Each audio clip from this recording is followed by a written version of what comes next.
Hello guys, তো আজ আমি দেখাবো সিম্পল জেএসপি প্রোগ্রাম কিভাবে ক্রিয়েট করবে অ্যান্ড রান করবে in NetBeans IDE software. So JSP program create করার জন্য যেটা লাগবে সেটা হচ্ছে আমাদের জেডিকে সফটওয়্যার, আর জেএসপি প্রোগ্রাম রান করার জন্য যে আইডিটা লাগবে সেটা হচ্ছে নেটবিনস আইডিই।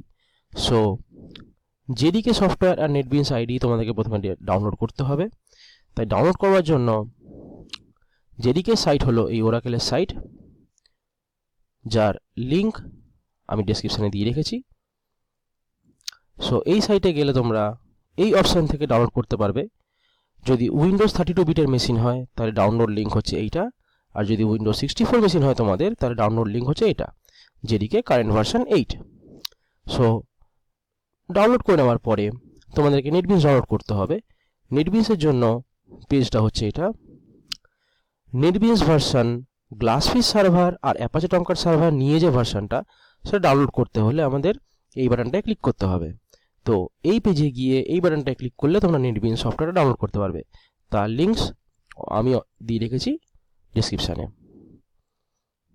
আচ্ছা, তো নাও আমি ধরলাম যে তোমরা দুটো সফটওয়্যারকে ঠিকমতো ডাউনলোড করেছো, এবারে ইনস্টল করবে।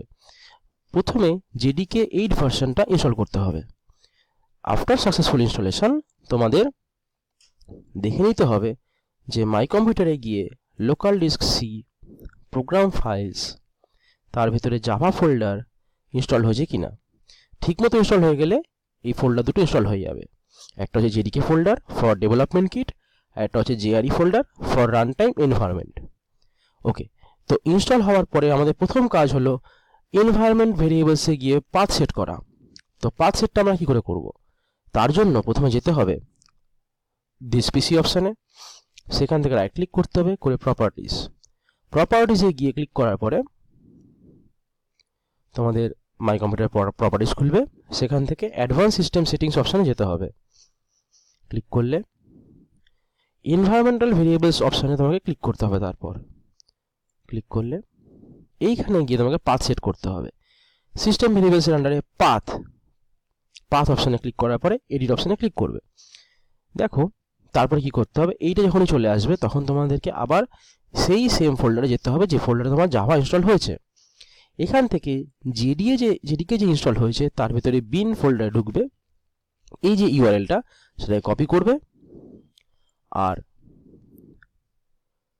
কপি করার পরে এনভায়রনমেন্টাল ভেরিয়েবলসে যাবে, গিয়ে এডিট অপশানে গিয়ে তোমরা পেস্ট করবে, যেভাবে আমি পেস্ট করে রেখেছি। দেখো জেডিকে ইউআরএলটা ঠিক সেমভাবে আবার ব্রাউজ করে যাবে হচ্ছে জেআরই ফোল্ডারে, সেইখানে বিন ফোল্ডারে ঢুকবে, ঢুকে এই যে ইউআরএলটা কপি করবে আর পেস্ট করবে সেমভাবে এই এডিট এনভায়রনমেন্টাল ভেরিয়েবলস অপশানে। দেখো আমার অলরেডি পেস্ট করা আছে। এই দুটো পেস্ট করা না থাকলে জাভা প্রোগ্রাম কিন্তু চলবে না। অ্যান্ড আমরা জানি যে জেএসপি মানে হচ্ছে জাভার প্রোগ্রাম, কিন্তু সার্ভার সাইড। তাই এই দুটো পেস্ট করে নেবে, করে okay, then again okay, then click on again okay. So successfully environmental ভেরিয়েবলে পাথ সেটিং করা হয়ে গেলে এবারে তোমরা জাভা প্রোগ্রাম খুব অনায়াসে রান করতে পারবে, আর জেএসপি প্রোগ্রামও রান করতে পারবে। নেটবিনস ইনস্টল হয়ে গেলে তোমরা যখন নেটবিনস ইনস্টল করবে ফ্রম দিস অপশন, খুবই সোজা ইনস্টলেশন, কিন্তু খেয়াল রাখবে ইনস্টলেশনের সময় যেন অ্যাপাচে টমক্যাট সার্ভারটা অন থাকে। অ্যাপাচে টমক্যাট সার্ভারটা ইনস্টল করার সময় অন রেখে দেবে, বাই ডিফল্ট সেটা অফ থাকে, অন রেখে দেবে। তাহলে তোমাদের সার্ভারে অ্যাপাচে টমক্যাট ভার্সনটা চলে আসবে। ইনস্টল হয়ে যাওয়ার পরে তোমাদের নেটবিনস আইডি হয়ে খুলে যাবে। যেটা করতে হবে সেটা প্রথমে ফাইল মেনুতে যেতে হবে, সেখান থেকে গিয়ে নতুন প্রজেক্ট তৈরি করতে হবে, new project. So click on new project, then choose করবে জাভা ওয়েব।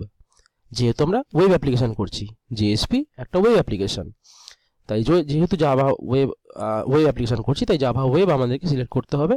সেখান থেকে সিলেক্ট করতে হবে প্রজেক্টসের আন্ডারে web application, then click on next. এখানে তোমার প্রজেক্টের নাম দেবে, কোন জায়গায় সেভ করছো সেই প্রজেক্টের লোকেশনটা দেবে, আর প্রজেক্ট ফোল্ডারটা তাহলে অটোমেটিক শো হয়ে যাবে। আমি এই ইউআরএলে সেভ করছি। সো আমার প্রজেক্টের নাম অটোমেটিক দেওয়া আছে, আমি আবার নেক্সট ক্লিক করলাম। এইখানে সার্ভার অপশানে অ্যাপাচে টমক্যাট সার্ভারটাকে সিলেক্ট করতে হবে। যদি তোমরা ইনস্টলেশনের সময় যদি এটা অ্যাক্টিভেট থাকে তাহলে অটোমেটিক সার্ভারে অ্যাপাচে টমক্যাট ভার্সন তোমাকে শো করবে। ব্যাস, এখানে আর কিছু করতে হবে না, ক্লিক অন নেক্সট। এইখান থেকে কোনো কিছু তোমাকে সিলেক্ট করতে হবে না, এই ফ্রেমওয়ার্কগুলো আমাদের জাভা সিম্পল প্রোগ্রামের জন্য লাগবে না, জেএসপি সিম্পল প্রোগ্রামের জন্য লাগবে না। তাই ক্লিক অন ফিনিশ।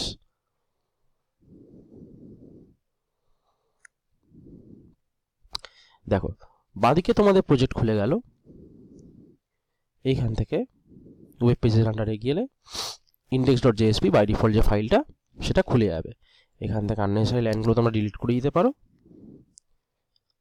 ব্যাস, এই আমাদের নর্মাল index.jsp কোড। কিন্তু এই কোডে আমরা দেখতে পাচ্ছি যে পুরোটাই HTML, কারণ আমরা জানি HTML starts with HTML tag, then head tag and a body part, header under a title tag, JSP page বলে লেখা আছে। সো এইগুলো সবই হচ্ছে HTML, এখানে আমাদের জাভার কোনো অংশই নেই। তাই JSP প্রোগ্রাম করার জন্য আমাদের জাভার কোড লিখতে হবে। তো জাভার কোড লেখার জন্য আমাদেরকে অ্যাঙ্গুলার ব্র্যাকেট পার্সেন্টেজ সাইন একটা জাভার কোড আমি লিখি।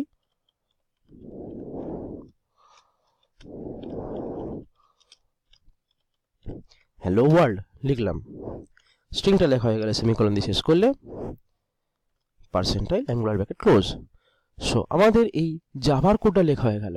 অ্যাকচুয়ালি এটা জেএসপি কোড, এই অংশটা হচ্ছে জাভার কোড। সেই জাভার কোডটাকে তোমরা যেহেতু HTML ফাইলের মধ্যে লিখছো, তাই অ্যাঙ্গুলার ব্র্যাকেট পার্সেন্টাইল আর পার্সেন্টাইল অ্যাঙ্গুলার ব্র্যাকেটের মধ্যে লিখতে হবে।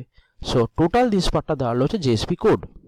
তাই আমরা এই সিম্পল জেএসপি কোডটাকে প্রিন্ট করিয়ে দেখবো যে আমাদের আউটপুটে হ্যালো ওয়ার্ল্ড কথাটা আসছে কি না। তো এটাকে রান করানোর জন্য আগে তোমাদের ব্রাউজার অপশানটাকে সিলেক্ট করতে হবে।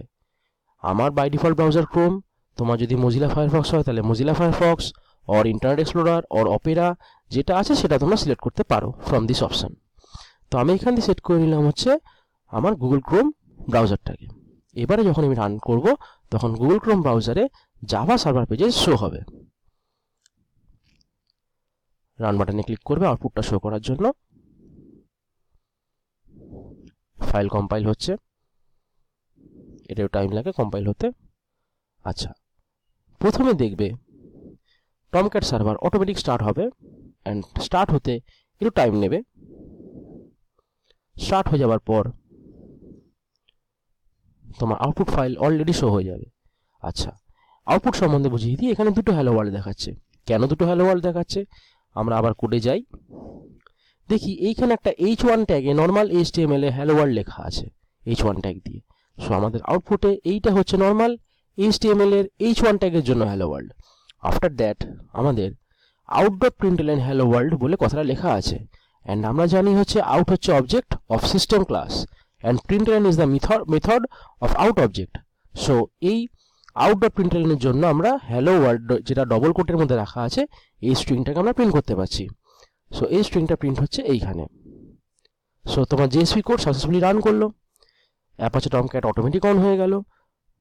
তোমাদের একটা কথা বলার আছে বন্ধু, যদি অ্যাপাচে টমক্যাট ঠিকমতো রান না হতে পারে তাহলে সার্ভিসেস ট্যাবে যাবে, এই যে প্রজেক্টস ট্যাব থেকে সার্ভিসেস ট্যাবে যাবে, সার্ভারসে ক্লিক করবে, দেখবে অ্যাপাচে টমক্যাটটা অন আছে।